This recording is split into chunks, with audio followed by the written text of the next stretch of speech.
जय श्री राम मित्रों। मंदिर परिसर में काम करने वाले मजदूरों को कुछ ऐसे चमत्कारी घटना नजर आई जिसे देखकर सारे लोग दंग रह गए। जी हाँ मित्रों, मंदिर परिसर में जो मजदूर काम कर रहे हैं वे काम करने के बाद से शाम को जब सोने गए तो उसमें से रमेश नाम के मजदूर को कुछ ऐसी घटनाएं घटित हुई जिसे देखकर उसकी आंखें चकाचौंध रह गई। रात में जब सारे मजदूर सो रहे थे उस समय वह जगा और उस समय उसे कुछ ऐसी दिव्य रोशनी दिखाई दी जिसे देखकर वह पूरी तरह से अचंभित रह गया।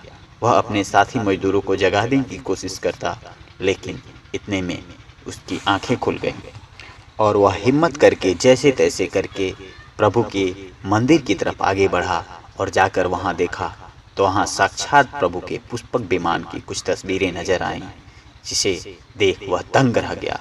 वह फिर वापस अपने तंबू में लौट गया और आकर सो गया। सुबह उठा, जब मजदूर सारे काम करने जा रहे थे उसी समय उसने उन लोगों से ये घटना सुनाई।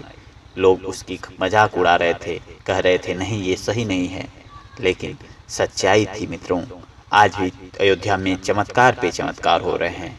कभी गिद्धों का बहुत बड़ा झुंड दिखाई दे रहा है तो कभी भालुओं का झुंड दिखाई दे रहा है और अब वानर सेना की एक बहुत बड़ी टुकड़ी अयोध्या धाम पहुंच चुकी है। मित्रों, जैसे जैसे प्रभु के प्राण प्रतिष्ठा का दिन नज़दीक आ रहा है, 22 जनवरी जैसे जैसे करीब आ रहा है, वैसे वैसे अयोध्या नगरी में चमत्कार पर चमत्कार होता जा रहा है।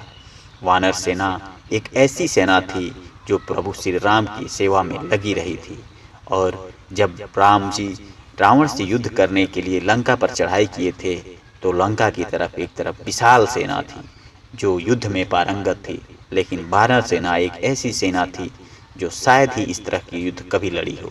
और इस प्रकार की सेना का नेतृत्व प्रभु श्री राम और छोटे भाई लक्ष्मण कर रहे थे, और उन्होंने इस सेना को भी इतनी चतुराई से इतनी सफलतापूर्वक आगे बढ़ाया जिसमें सुग्रीव हनुमान जी महाराज का अग्रणी योगदान रहा था।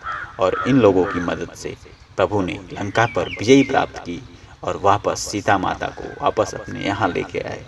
लेकिन क्या हुआ उन वानर सेना का जो उस युद्ध के बाद से कभी दिखाई नहीं दिए।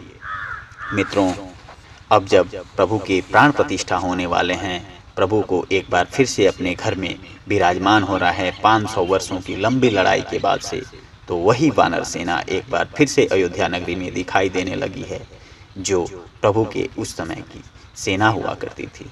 मित्रों, ये एक बहुत ही बड़ा संयोग है जब सभी भक्तों का, सभी आस्थाओं का और सभी देशवासियों का एक बहुत बड़ा संघर्ष पूरा हो रहा है और प्रभु अपने घर में विराजमान हो रहे हैं। तो हम सभी लोग प्रभु के गुणगान में कभी कोई कसर न छोड़ें। इस तरह की तैयारियां आप सब लोगों को करनी है।